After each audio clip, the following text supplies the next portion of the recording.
Hey everybody, welcome back to the channel. Today I would like to share with you an essential takeaway from a book written by Mark Manson. It has sold over 10 million copies, and if you're dyslexic, if you have ADHD, or if you are neurodiverse in some other kind of way, then this will be especially interesting for you. The concept that I would like to share with you today is called the backwards law. And originally the term has been coined by Alan Watts, and Mark, in his book, is building upon it. And he describes it as follows. The desire of a more positive experience is itself a negative experience. And paradoxically, the acceptance of one's negative experience is itself a positive experience. This is the case because the more you actually want this idealized state, for example, you might want to write emails without any spelling mistakes as a dyslexic. You might want to sit still and pay full attention as somebody with ADHD. The more you will realize that that is not your current reality, and that will result in a negative experience.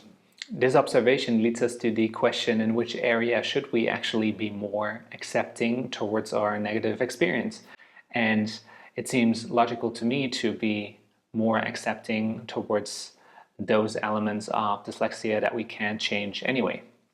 Now, we know that dyslexia generally is persistent, meaning that it doesn't go away, but I would like to have a closer look at that.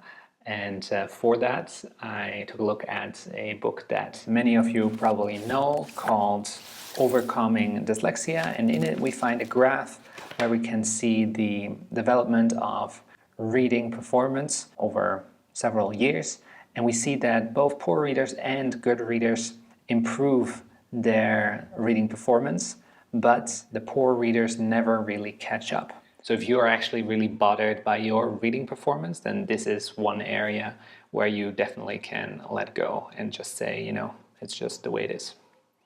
Now, another study that I found was on the spelling accuracy of dyslexics.